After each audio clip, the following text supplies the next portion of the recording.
Welcome to We Need to Talk with Tony Lindsay. I am your host, Tony Lindsay, and I thank you very much for joining me as we are here. Now, we are here today to discuss the TikTok ban. It's been a very exciting I guess the last 24 hours has been pretty exciting for all of us. And so I decided to cover this topic because everyone's talking about it. I see a lot of discourse, a lot of conversation around this TikTok ban, um, a lot of blame on Joe Biden, a lot of blame on Donald Trump, a lot of confusion. And so I decided to have a nice public conversation about this. So maybe we can get a little bit of clarity on it and understand the ins and outs, the pros and cons, and get to understand exactly what it is we're facing here with this law that was shoved into a foreign aid bill that the majority of the American people really don't support. I think this is actually one of the problems that we face when it comes to our elected officials, when it comes to Congress. They make these decisions without our input, and they often do it under the guise of protection, telling us that it's for our own good. Uh, yeah. And there are a few things that I guess a lot of folks are missing in this.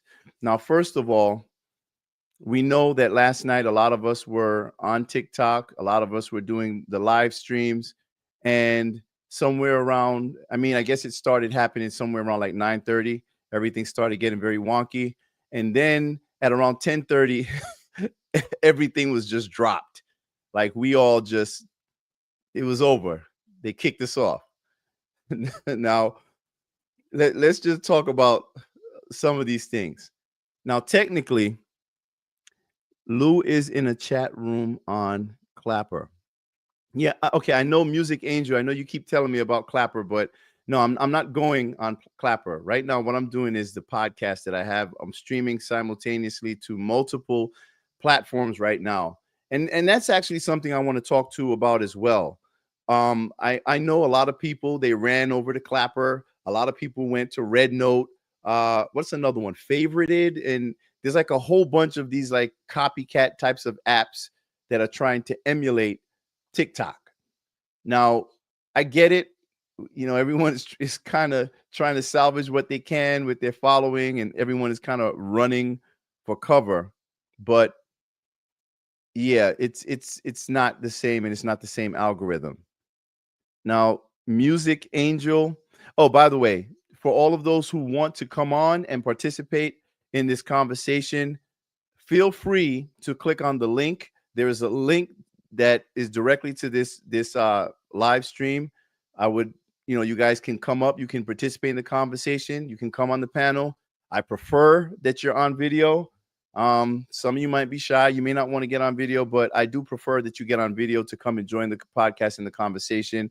If you look on X, on Facebook, wait a minute, did I put it on Facebook? I'm not even sure if I did, but let me add it right now, just so you guys have it. Okay? Because I want everyone to be able to join this conversation. So, 1 second. I want to get it out the way. Here we go. All right. All right. I just put it in the comment section on Facebook as well. Okay. Let me make sure. Let me pin that comment as well.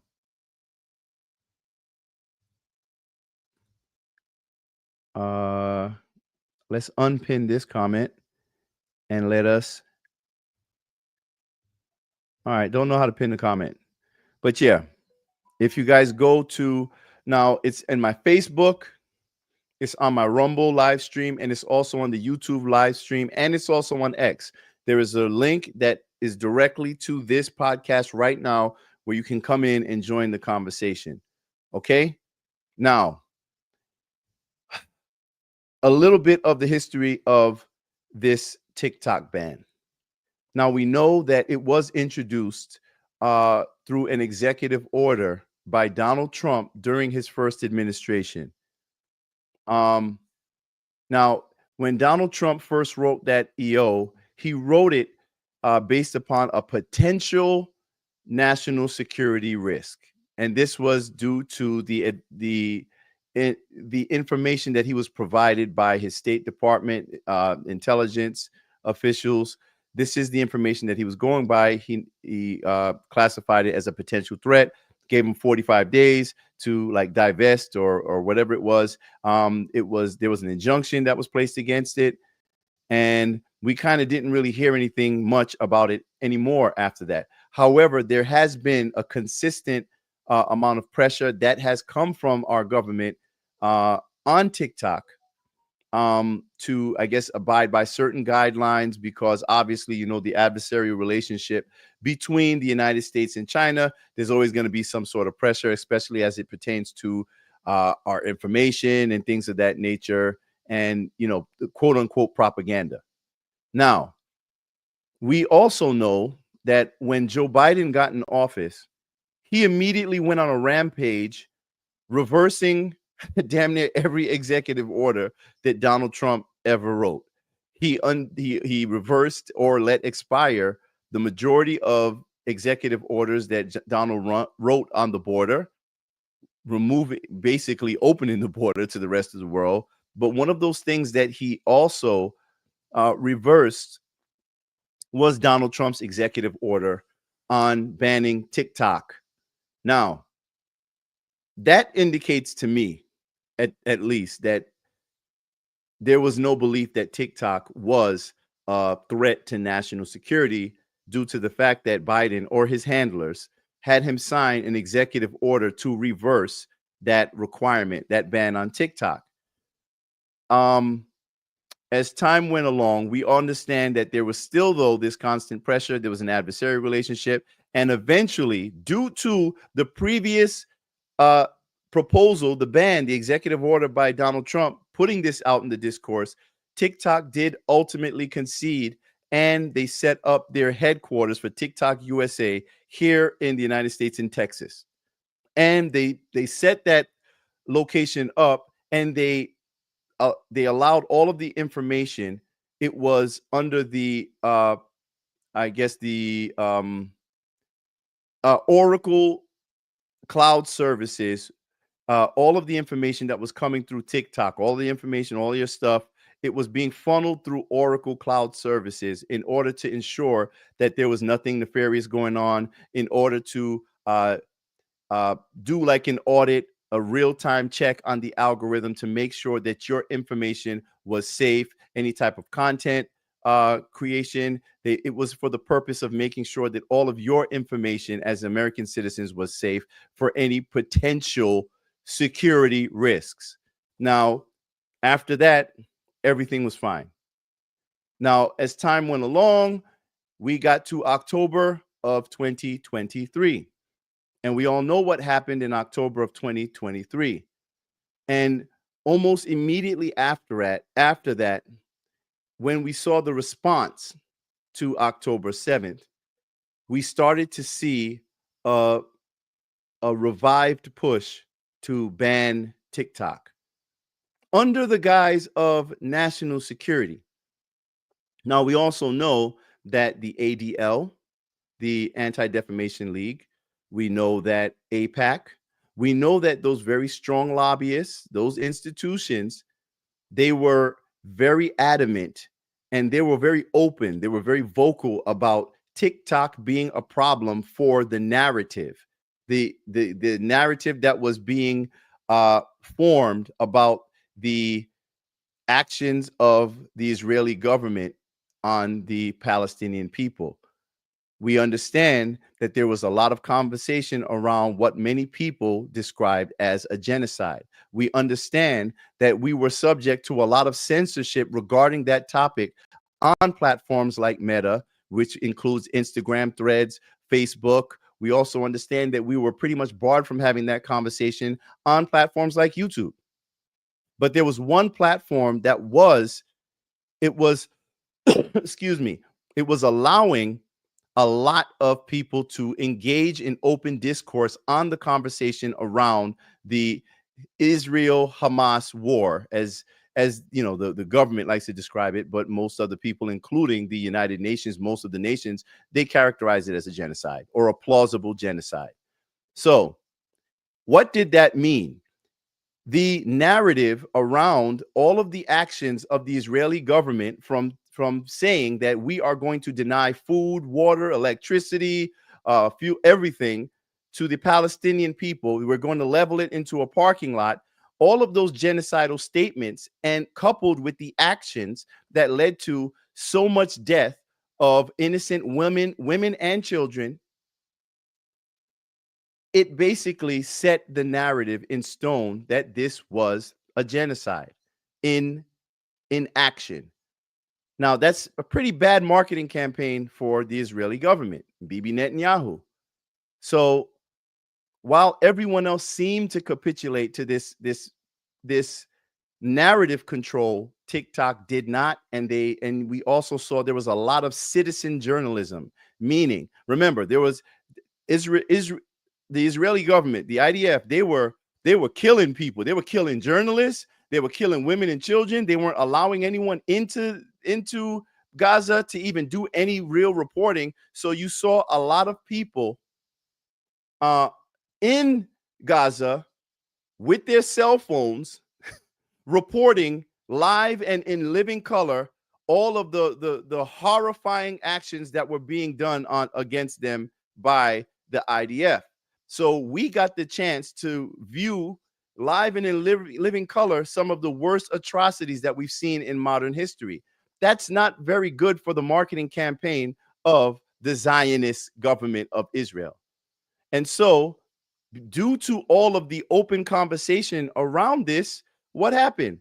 You had Jonathan Greenblatt of the ADL publicly stating that they're causing anti-Semitism and all of this stuff. You had Nikki Haley, who is a neocon and a Zionist and an establishment shill, who was regurgitating talking points that were already debunked. They were twisting information, saying that for, I think, every 30 minutes, or was it every 30 seconds? I think it was every 30 minutes of watching what was going on TikTok. I think people were 17% more likely to become anti-Semitic, which is honestly a trivialization of what Semitic people or who Semitic people are. But that's another story.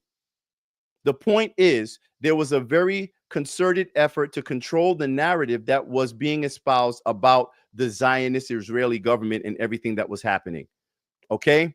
So we know that Jonathan Greenblatt, he was caught in I guess a private conversation. It may have been a call or a Zoom call where he was saying that TikTok is a very, very, very, very big problem to the narrative that they want out there in public discourse.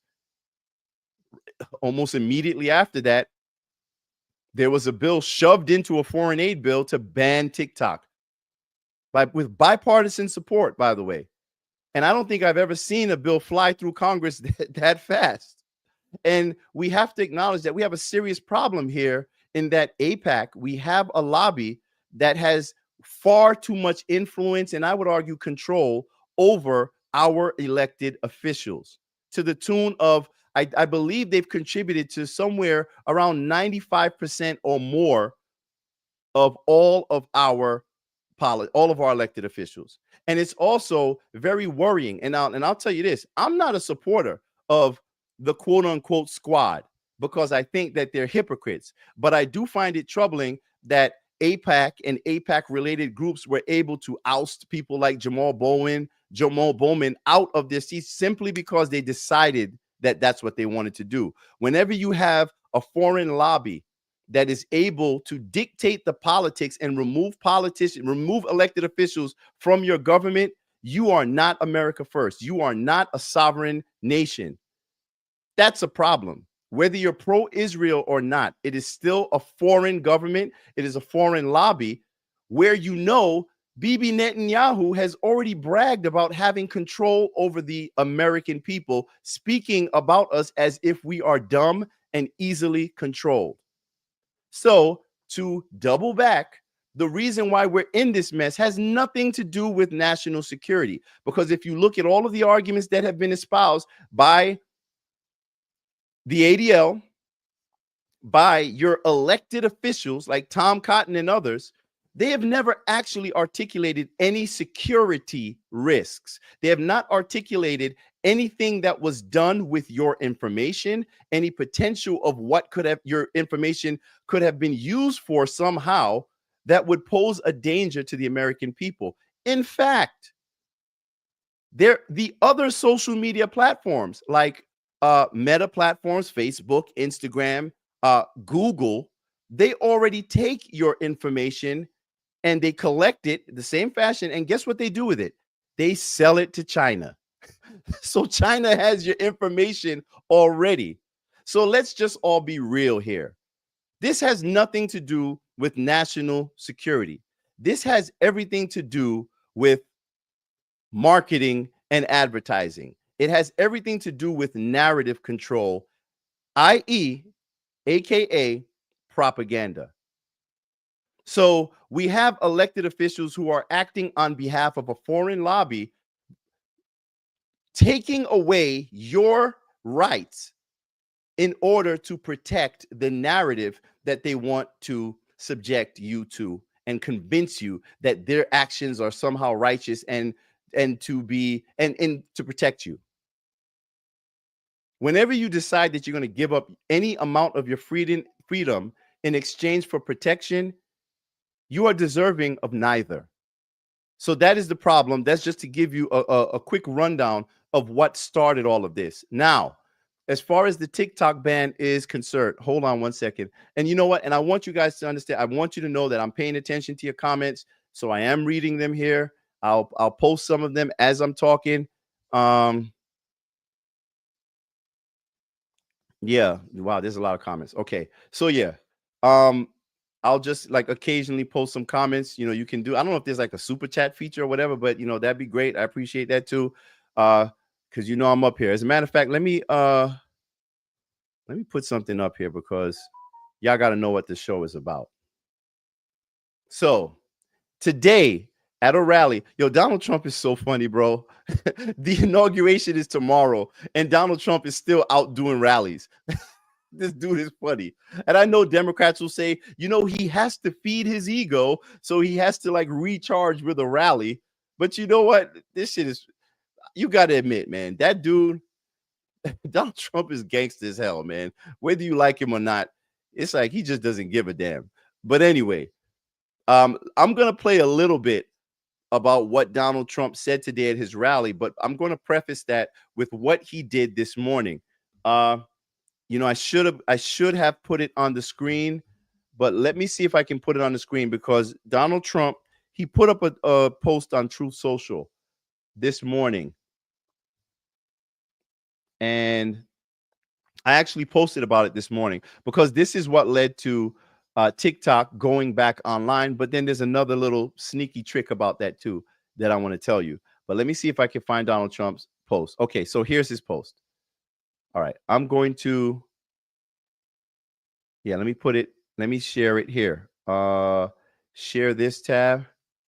All right, let's go to it. All right, this is Donald Trump this morning. I'm asking companies not to let TikTok stay dark.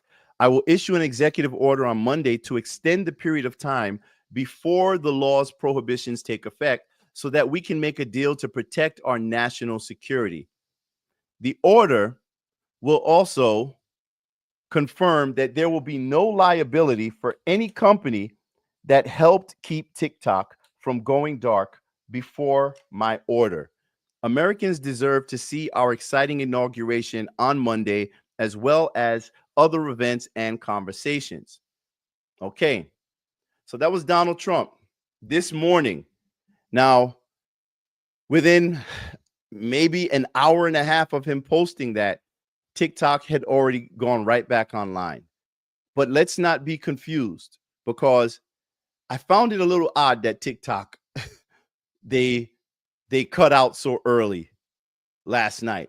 Now I know Oracle has something to do with that as being the server for a lot of their information, but the fact is TikTok did not have to go offline last night because the only thing that happens as a result of this law is that the the servicers, the app service, the providers like Apple and the Google Play Store, or even Oracle and a few other platforms, they will be penalized if they continue to host and platform TikTok. That's not any, it's not actually on TikTok.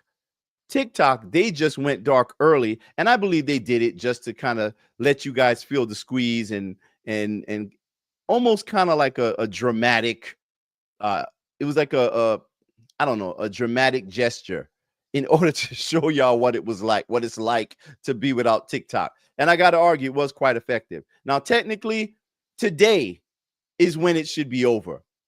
Today, like midnight, is when everything should have been over. But either way, here's the problem. The window to, wait, let me take this off the screen. Here's the problem. The window that was there to do the extension, the 90-day extension, it has already passed because the law is already in effect, and Joe Biden is the current president of the United States, which I find to be really dirty. It's a dirty tactic what they did. So Joe Biden just sitting back and doing nothing, it just solidified that this law would go into effect and that no one could do anything about it. And now I understand Donald Trump is trying to do what he can to bring it back through executive order. But then I think there are rulings that have already stated that once a law is fully in effect, you cannot just supersede it with an executive order because it would be unconstitutional. So I'm interested to see what he will do tomorrow. Now, I know he can do like a moratorium on enforcement. I'm pretty sure he can do that. But even with a moratorium on enforcement, I'm not sure if it's going to require that there already be a deal in place, because technically, even with that clause that was in the law, 90 additional days would have been granted if there was a buyer in place. Now, here comes all of the conspiracies. Oh, Meta is trying to buy it. You know, what else have I been hearing from people? You know, I know what's the guy's name? Kevin O'Leary, Mr. Wonderful. Somebody else, like a bunch, even Mr. Beast. Everybody's putting in bids to buy TikTok. But we do know that a purchase of TikTok, and this is something I want to make clear to all of you guys. To purchase TikTok, anyone who purchases TikTok, they're going to be buying it without that algorithm. This is what you guys need to understand. Any sale of TikTok, a forced sale of TikTok, is going to mean that that algorithm that all of you guys enjoy, that is actually better than all the rest of these social media platforms, let's be honest, it's not going to be a part of TikTok. And you know what that means? It won't be TikTok anymore. So I just wanted to make that clear. People from all the world missed us. Oh, let me wait. People from all over the world missed us ratchet Americans. They said TikTok was dry and boring without us. Oh, shit. Now, here's another thing. If anybody buys it, let's hope it's X. And you know what? I must admit that if there was anyone to buy TikTok, I would want it to be Elon Musk. Because me personally, that's the only way that I would feel confident that we would have our right to free speech. Why? Because X is a platform that allows free speech. Now, I know my Democrat friends, my liberal friends, you call X a place for quote unquote hate speech, which is, it's a subjective and I would argue ignorant term anyway. But nonetheless, X and Rumble are the only two social media platforms that are reflective of the ideals of the First Amendment. And that is very important. Because let me tell you something, whether you want to call it hate speech or misinformation or whatever terms, whatever communist terms you like to use, I'll tell you this. I would rather hear the truth of who you are. If you want to call me a nigger or whatever you want to call me, guess what? I want to know. I want to know who you are. I don't want you to hide. I want to see you for who you are. You see, free speech is not freedom from consequences. But for some reason, we've been convinced that in order to protect ourselves from words, which are now violence, we need to censor people, prevent them from speaking. It is our inalienable right, God-given right to free speech. And then you're going to have the argument, well, it's social media and you don't have, with these private companies, you don't have a right to free speech. But guess what? What happens when those private companies act as extensions of a government that is telling them to censor you? They are now complicit in the violation of your constitutional rights as acting as tentacles of the state. Now, there's an argument for coercion, intimidation, bullying, forcing them to do it. Absolutely, yes. But it doesn't change the fact that they are culpable, because no matter what, they had the right to say no. So I just want to make it clear. When it comes to free speech, your government has decided that, yeah, we know the Constitution doesn't allow us to censor you, but you know what? Let me look at that big tech platform over there. Hey, come on over here. That's a nice looking big tech. That's a nice looking social media platform you got there. It'd be a shame if you lost it. Maybe you should do what we want you to do. Otherwise, I don't think I can protect you. I don't think that Section 230 protection under the CDA is going to apply anymore. And this is how they do it. This is how they violate your constitutional rights using proxies, which are these platforms. So I hear a lot of people saying, oh, well, it's China that's censoring us. No, it's TikTok that is censoring you. It's actually Joe Biden, the Biden administration, that has been censoring you using TikTok by bullying them. They've already threatened them. You know, they already said that they're going to have to sell it, right? So the only thing TikTok has been doing ever since, honestly, especially since October 7th, but a little bit before that as well, they've been kowtowing to the demands of the intel agencies, our government, the Biden White House, in hopes, I guess, of getting a reprieve. But look how that worked out. So honestly, I really don't have much empathy for TikTok, to be honest, because you've been censoring us as creators for a while now, especially those who are critical of the Democrat Party. People who espouse any sort of conservative views, they are actively banned, censored, their accounts suspended regularly. I'm on my 11th account by now. So I don't have pity for TikTok or Shou or any of that bullshit, nor do I have any pity for Mark Zuckerberg, because at the end of the day, this is about their bottom line and political convenience. They are not champions of free speech. I actually found it quite hilarious that Shou was arguing for free speech while actively censoring Americans. But here's the big problem. Banning TikTok does not only serve as a way of silencing Americans and taking away their right to communicate with each other in this public square that we call social media and the internet, but it also serves to harm millions and millions of small business owners, entrepreneurs, content creators who monetize their content. There are a lot of people who make their living on TikTok. And it's extremely concerning. It's terrifying that these bozos, these corrupt, privileged, arrogant people in Congress believe that they can just snatch it all away, snatch your income away, for your livelihood away from you because of some subjective interpretation of what national security is, when they're only talking about propaganda that they're trying to spread while projecting that label onto TikTok. You know how I know? Because it ain't propaganda. It's the American people who are espousing their own ideas and having conversation with each other. They don't want you to talk to each other. They want to dictate to you what you must believe. But anyway, let's move forward. I want to play for you guys what Donald Trump said today at his rally.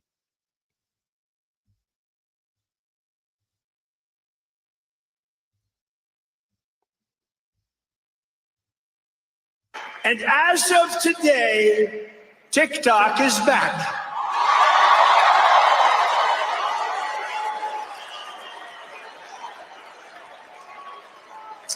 So, I did a little TikTok thing. We have a guy, TikTok Jack. He's a young kid. like 21 years old. And we hired this guy, and I went on TikTok. Can you believe what I'll do to win an election? And we went on TikTok, and Republicans have never won the young vote, the youth vote. They win a lot of votes, but they never won the youth vote. We won the youth vote by 36 points. So I like TikTok. I like it. I like it. I had a slightly good experience, would you say? Romney lost it by 40 points. Not so long ago, we won it by 36 points. That's a very big spread. But I said we need to save TikTok because we're talking about a tremendous. Who in this audience goes with TikTok? Many? Yeah, very popular. And frankly, we have no choice. We have to save it. A lot of jobs. We don't want to give our business to China. We don't want to give our business to other people. And I said, TikTok without my approval, meaning the president's approval, because Congress gave the president the right to make a deal, do whatever he wants. And they did that a long time ago when they had a different president. They didn't know that I was going to be the president, I guess. Okay, so here's the thing.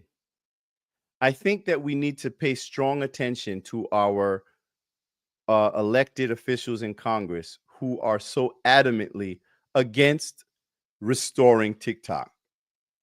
We already know why they passed this bill. We know why they did it in such a sneaky fashion by slipping it into this a foreign aid bill that was sending more billions of our tax dollars to Ukraine. We know why they did this. We know why they did it without even daring to have any conversation with their constituents, because they knew that it was serving their best interest or their agendas and not the Americans' best, not the American people's best interest. But here's the problem. We need to start identifying those who supported this ban. We also need to identify those who do not support the American people moving forward from this point in protecting our rights to free speech and income on platforms like TikTok that, yeah, they have our information, but what the hell are they going to do with my information? First of all, China already has our information. Why? Because Facebook and Google are selling it to them. Why are we ignoring that? Are we ignoring that fact? Because it seems like a lot of folks have been ignoring that fact. So we need to start holding these people accountable, especially those who are going to obstruct Donald Trump's agenda, any agenda that protects the interests and the liberties of the American people. And I found it actually, and I found it kind of interesting, actually a little funny, that a lot of the people who had the greatest amount of TDS are the same people who are crying all over TikTok now because they have no freaking income. Can't make this shit up. You know why a lot of conservatives are not as passionate about reviving TikTok? Because the majority of us have been censored. We've been silenced the whole time anyway. So you're not going to see us crying over TikTok. In fact, you've seen a lot of people who have been fleeing from TikTok and going to other apps. And that is something that I do want to talk about next. Yep. Get rid of rhinos. Absolutely. I agree with that 100%. Now, there are a couple of angles that Donald Trump can take. One, see, what we're experiencing now has never happened before. So it's like everything that happens would set some sort of a precedent. Now, I think one of the things that Donald Trump probably can use in his arsenal is to declare a national emergency. Right?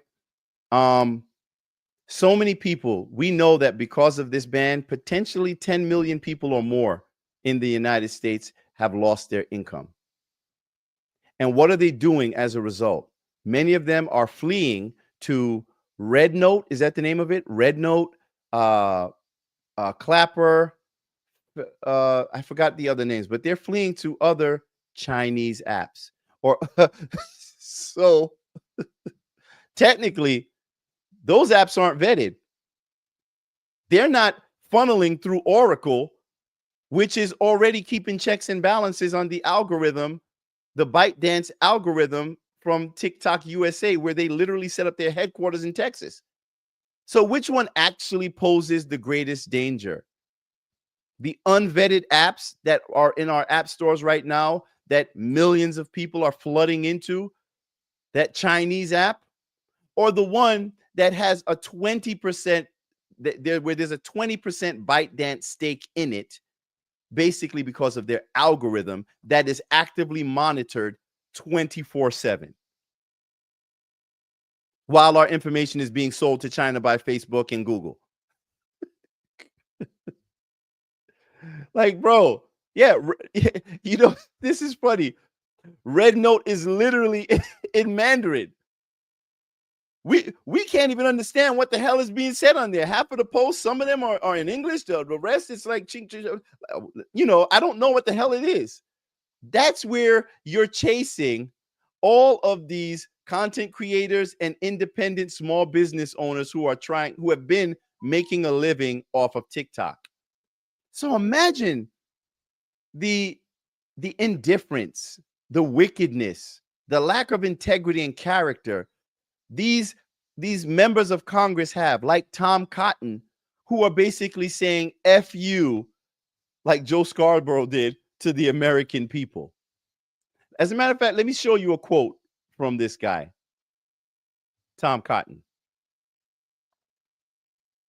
Now that the law has taken effect, there's no legal basis for any kind of extension of its effective date. We commend Amazon, Apple, Google, and Microsoft for following the law and halting operations with ByteDance and TikTok. And we encourage other companies to do the same. Now, check this out. The law, after all, risks ruinous bankruptcy for any company who violates it. There's the threat. Now that the law has taken effect, there's no legal basis for any kind of extension of its effective date. For TikTok to come back online in the future, ByteDance must agree to a sale that satisfies the law's qualified divestiture requirements by severing all ties between TikTok and communist China. Bro. Only then, and remember, it's already show true. Remember they had that congressional hearing where they interrogated him. They ignored everything he said. Are you tied to the Communist Party? Are you? He's like, no, I'm from Singapore. Like everything they kept saying, he kept shooting it down, and they literally ignored it. Anyway, only then will Americans be protected from the grave threat posed to their privacy and security by a communist-controlled TikTok. Now, I would argue that TikTok USA has been controlled by a communist United States government that has been actively censoring their citizens and arresting them for thought crimes. This is crazy. So, hey, hopefully Donald Trump sees this. Look, bro, declare a national emergency.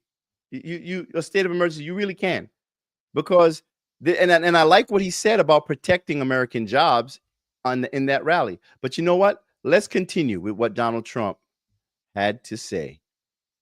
So I said very simply, a joint venture. So if TikTok is worth nothing, zero, without an approval, if you don't approve, they're out of business, they're worth nothing. If you do approve, they're worth like $1 trillion. They're worth some crazy number. Right. So I said, I'll approve, partnership, but let the United States of America own 50% of TikTok. I'm approving on behalf of the United States. You see, that's a businessman. You see what I'm saying? That's how you conduct business. Now, there's strong arming involved, but hey, listen, we'll let you rock out, but you're going to have to benefit the United States. Not just all the people who are making money. Hey, we get you, but you're going to have to give us a 50% stake in this. So you can't dictate everything, but you'll be allowed to continue. That's the art of the deal. So they'll have a partner, the United States, and they'll have a lot of bidders, and the United States will do what we call a joint venture. And there's no risk. We're not putting up any money. All we're doing is giving them the approval, without which they don't have anything. So I don't know. It sounds like that works. What do you think? Good? Hell yeah. Are y'all listening to what this man is saying? Hold on. Let me just go back just a little bit so you can understand what he just said. Call it joint venture. And there's no risk. We're not putting up any money. All we're doing is giving them the approval, without which they don't have anything. So I don't know. It sounds like that works. What do you think? Good? So whether you like TikTok or not, we're going to make a lot of money. I want to bring in NBC News Now morning anchor Savannah Sellers. Okay. So hopefully we all have a clearer understanding of what we're facing with this quote unquote TikTok ban. Now, I also want you guys to understand that currently TikTok is not available in the Apple App Store. It's not available on Google Play. So that what that means is basically the app is gonna don't uninstall it, by the way, if you want to keep it. But what it does mean is that as of now, your TikTok app is not being serviced by those apps, those servicer apps. What does that mean? You're not going to get any more security updates or any of the things to keep it operational. So every time there's a new security update, you're not going to get it, which means eventually at some point your app is just going to be no good. That's what's going to happen. Now, can Donald Trump do anything about it? That's what we're going to find out tomorrow. But I do want to point something out because, you know, we got to pay attention to the details here. And, you know, we can't ignore the fact that Joe Biden or Joe Biden's handlers, whoever is in charge of Joe Biden, because we know he's just not in the building anymore. But we can't ignore the fact that the Biden administration sat back and allowed this to happen without question. The same Joe Biden who reversed Donald Trump's TikTok ban executive order. That already clearly indicates that this TikTok app was never really seen as a national security issue. It has always been about controlling the narrative. That is why we've seen since COVID-19, we have seen this extreme push to silence any voices of dissent. That's how you got that's how they came up with the disinformation dozen. The people, the most intelligent voices who spoke up, including scientists, medical professionals, the inventor of mRNA technology, Robert Malone, all these people who were vilified and they were ousted, they were propagandized, they were lied on because they did not submit to the government authority to dictate science to them. And these are scientists. Dr. Christina Parks, Peter McCullough, Dr. Peter McCullough, Jay Bhattacharya. Oh, man, bro, I am so happy about that appointment for Dr. Jay Bhattacharya, one of the authors of the Great Barrington Declaration that so many people have no idea about. To see him and RFK Jr. working together towards bettering the health of the American people and uprooting all of the rot and the corruption that exists in the FDA, the NIH. Oh, man, bro, I am so excited. HHS, I'm so excited about what is to come. Just to think about people like Kash Patel working with Pam Bondi. Now, I know a lot of you guys are so trapped in your partisanship that you're just going to go with whatever the legacy media told you about these people. But at the end of the day, these people are actually going to be fighting for your freedom. They're fighting for your access to information. Because the greatest danger to a corrupt government is an informed people, an informed citizenry. That is why they regularly try to silence us. They don't want us talking to each other. That's it. The government is not the arbiter of truth. And anyone who yearns for their government to be the arbiter of truth, there's a problem. The government is not your daddy. This weird dependency upon big government is what has yielded us the situation that we are in today. So I can definitely relate to the conservatives who are really so much about smaller government because it's less intervention into your life. It's less, you don't own anything. The bigger your government the bigger your government gets, the more they dictate to you what you can and cannot do with your own property, with your own body.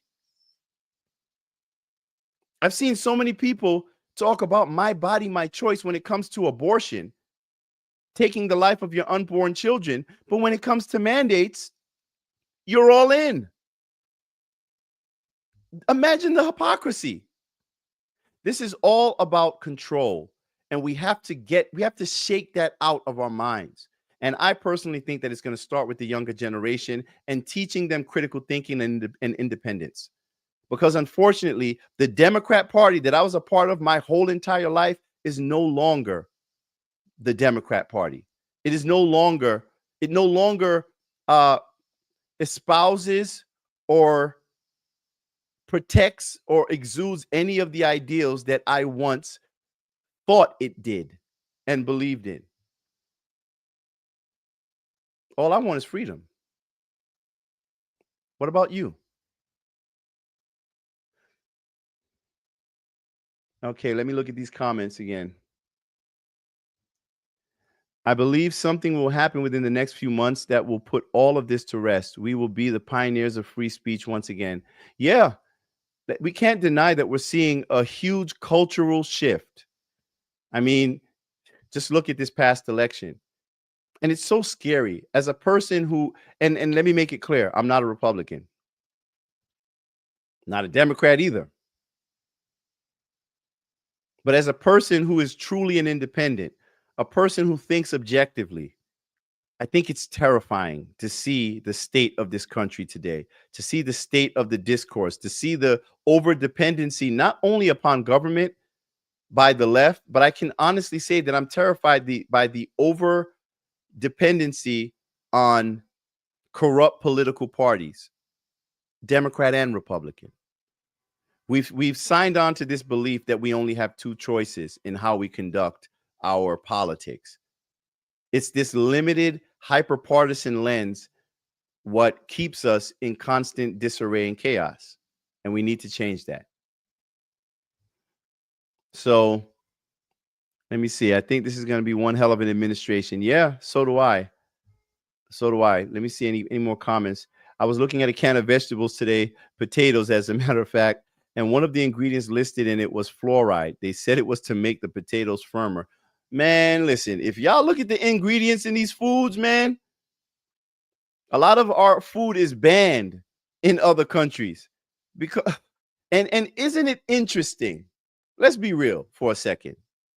Right? Let's be real for a second. Isn't it kind of interesting that after Donald Trump won the election, all of these conflicts seem to be coming to an end?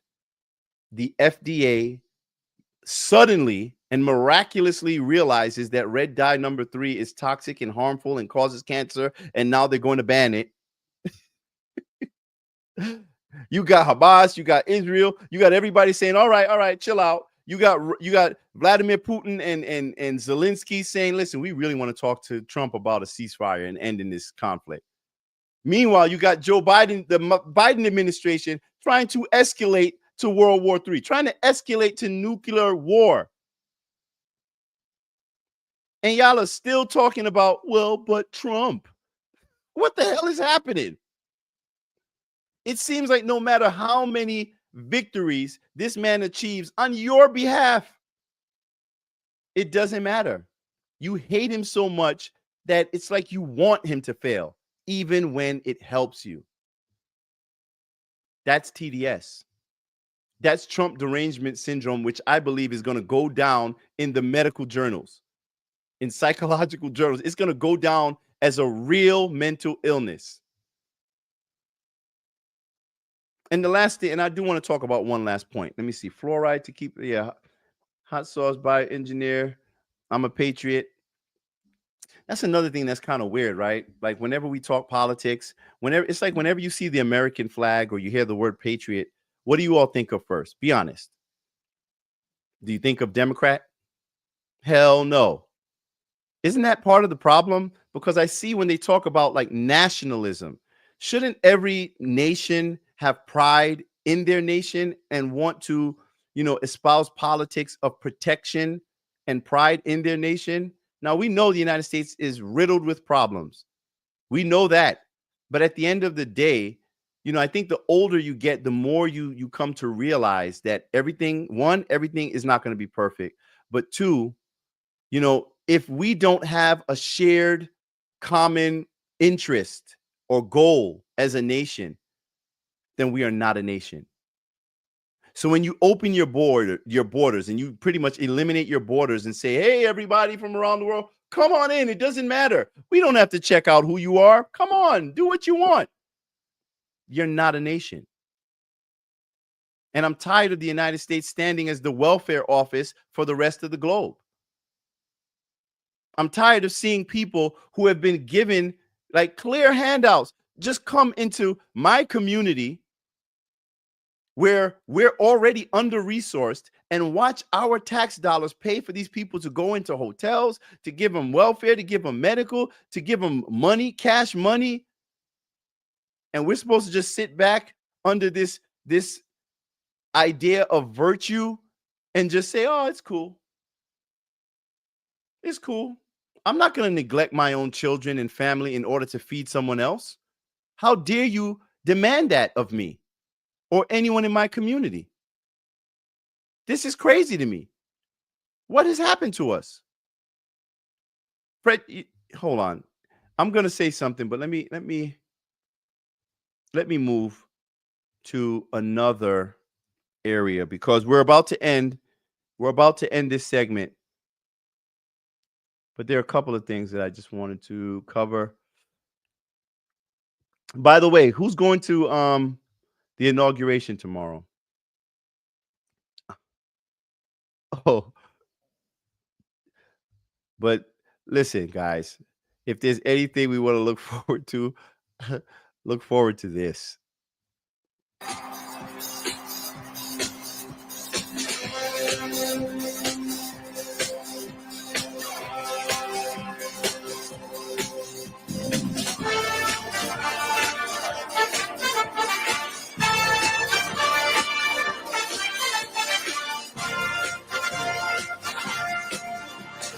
Young man, there's a little ground. I said, young man, pick yourself off the ground. I said, young man, cause you're in the town. There's no need to be unhappy.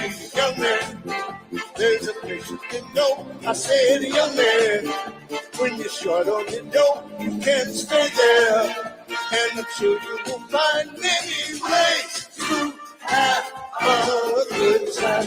Come on, everybody. I just want to get to the chorus. It's fun to stay at the YMCA. It's fun to stay at the YMCA. They have everything for your need to enjoy. You can hang out with all the boys. Fun to stay at the YMCA. Fun to stay at the YMCA. All right. I'm sorry. That's hilarious. You got to admit, this is going to be, it can be a fun time if everybody just gets out of their feelings, man. And why don't we all just try to come together and help push forward, help move forward Donald Trump's agenda? Because all of the things that we've been seeing so far, I would argue they are very strong victories, especially for families and children.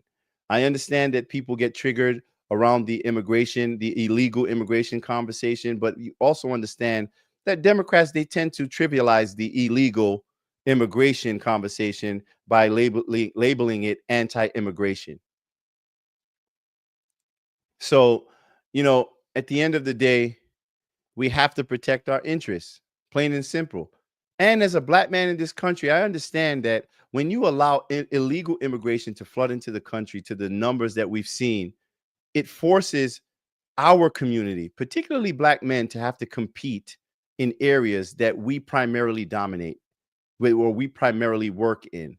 So why should black men have to, and Hispanic men, citizens, have to compete with people who aren't even supposed to be in this country? You know, the immigration conversation, the illegal immigration conversation, I think it never should have gotten as big as it got, or as polarizing as it got, because I thought it was something that was pretty much a shared interest, especially as it pertains to all of the missing children at the border, to the tune of more than 500,000. And one of the most concerning things to me has always been that whenever I try to have that discussion with people on the left, they just ignore the reality of all of those innocent children who have been trafficked, used as drug mules, who have been, brought through the border, even with their families, where you have cartel members who have been forcing these people, and no one's saying anything. No one's saying anything. It's like it doesn't matter. It's this lack of empathy for human life, especially children. I think a lot of the politics that we've seen on the left have somehow transformed from what, the traditional liberal values used to be, to, I would argue, moral depravity. This strange targeting of children for adultification, sexualization, introducing them to ideas that cause confusion in them. And we speak about it in terms of protection and love and care. When you talk about gender affirming care, that's just the terminology that they use in order to justify these medical procedures, or I would call mutilation. Language is important. We have to do better. We have to care about our children. What happened to traditional family values? Why is it so horrible an idea for a child to be raised in a nuclear family? And what's interesting to me,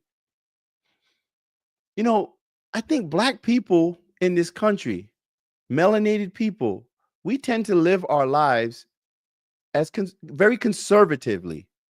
Yet for some reason, we vote in every election with liberals. It's crazy to me.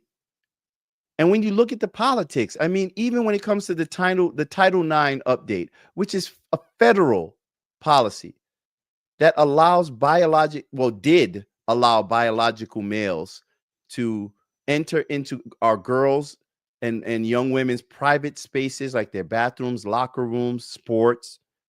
What happened to protecting women? What happened to protecting our daughters? Because every single person, especially every black Democrat I know, they don't approve of that shit. But yet y'all still vote for it. Make it make sense to me. This is not discriminating against someone or how they identify. You can identify however you want. But you don't get to barge into my daughter's private space or my granddaughter's private spaces, because whatever you think, whatever you want to think, you're now trying to force me to believe it. No. So I just think we've gone so far, so extreme in our politics, that we've lost common sense. The Democrats brainwashed black people into believing that the illegals' plight is attached to the black American plight. Facts. Facts. I'm going to leave that up there for a second. Facts. That's the scam.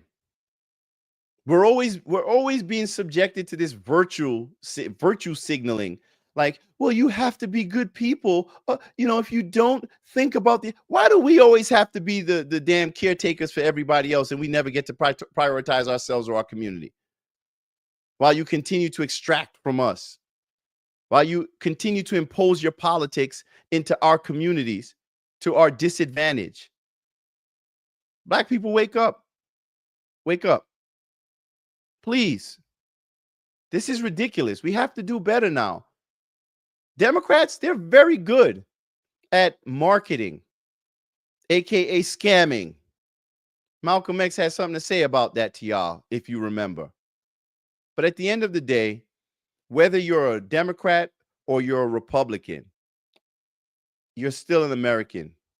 And I think it's time for us to finally unite as a people around a common agenda, a common interest, which is seeing this country succeed. The last 4 years has been horrible under Bidenomics.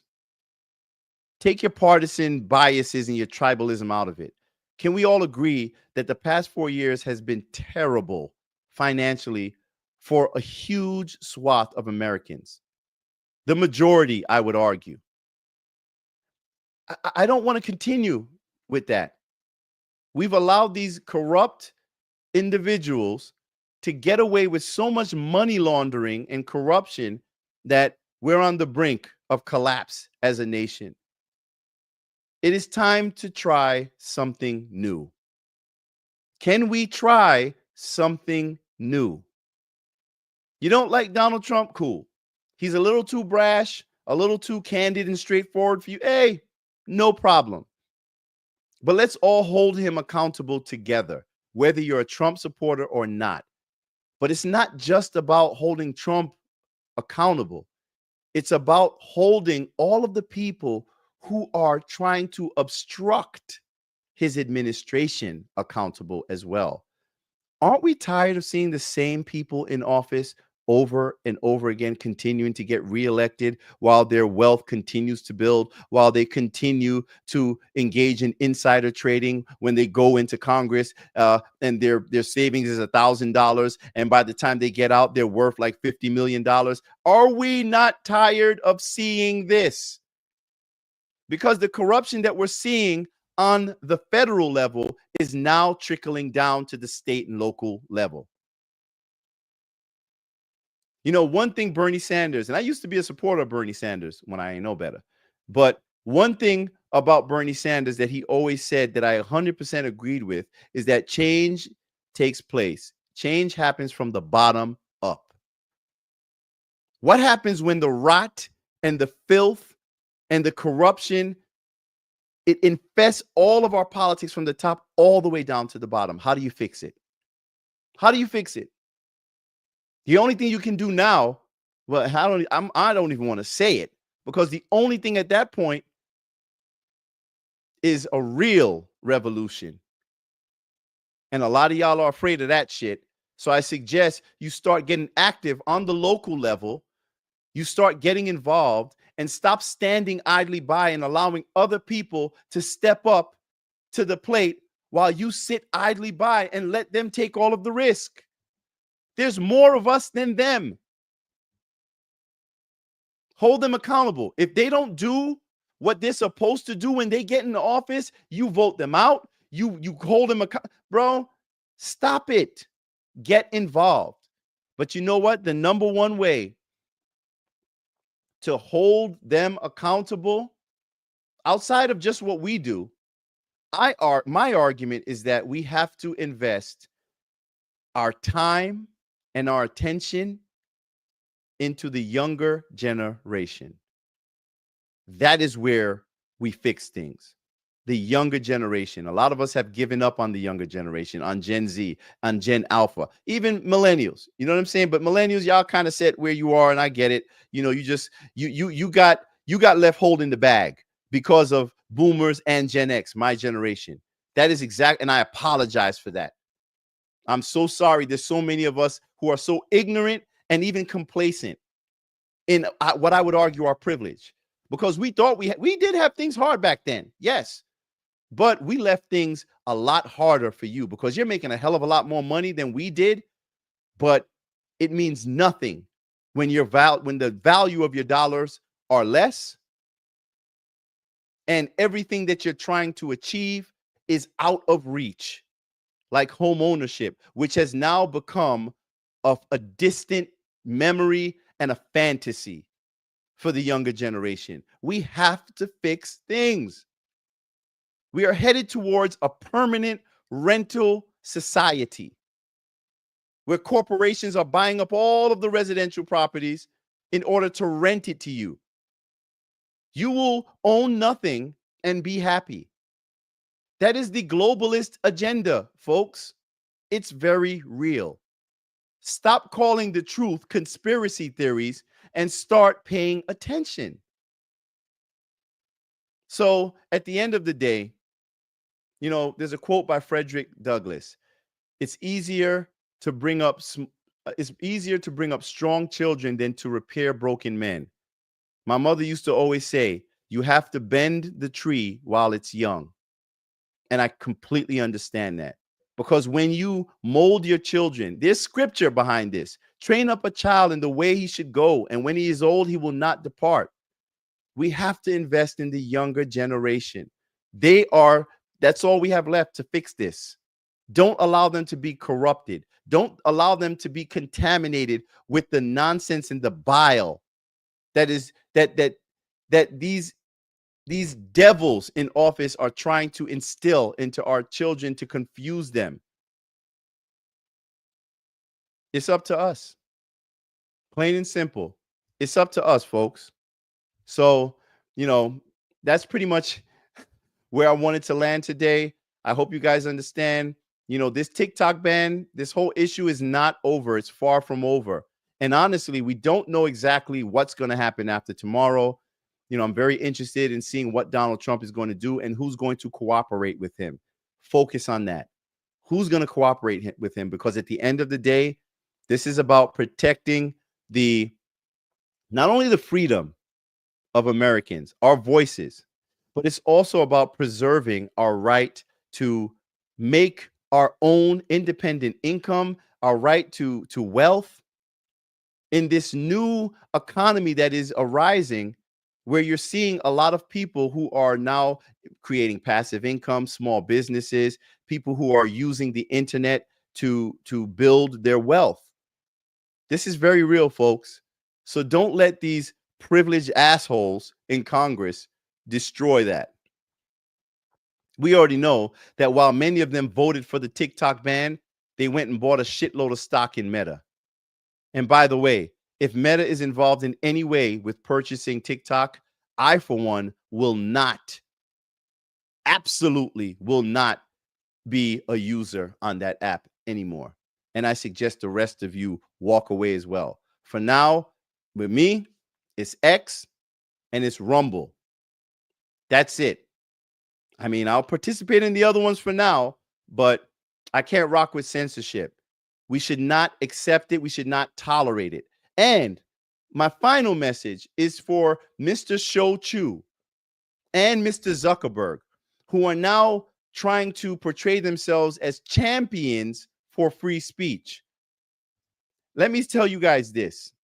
If you decide that you are going to represent yourselves as champions for free speech, I think it would behoove you to take all of the shadow banning off of all of the probably millions of accounts that you have right now that are being silenced.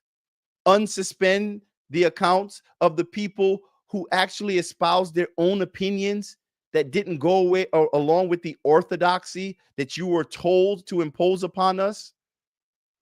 Give back the accounts of the people who you banned for no reason, without explanation, and denying them an appeal. That one is going straight to you, TikTok.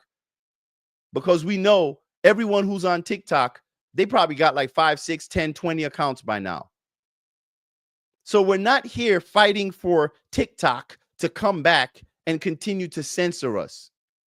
People, hold them accountable.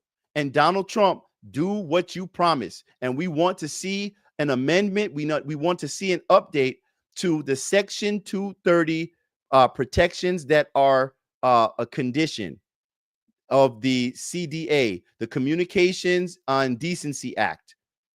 Don't allow these social media platforms to enjoy the benefit of liability protection while they are censoring Americans. So I trust that you're going to hold true to your word. And I guess the rest of us will see. And once again, people, as I always say, your voice is everything. Don't think that the things that you say, don't think that your voice doesn't matter, because it does. If it didn't matter, they wouldn't be working so hard to silence you. And also remember, when it comes to this propaganda machine that we have been so heavily inundated with by our own government, just know this: question everything that you have been taught. You don't have to disagree with it, but you must question it. Otherwise, you're nothing more than a mouthpiece for someone else's point of view or their agenda. I'm Tony Lindsay, and this is We Need to Talk with Tony Lindsay. I'll see you next time. Peace.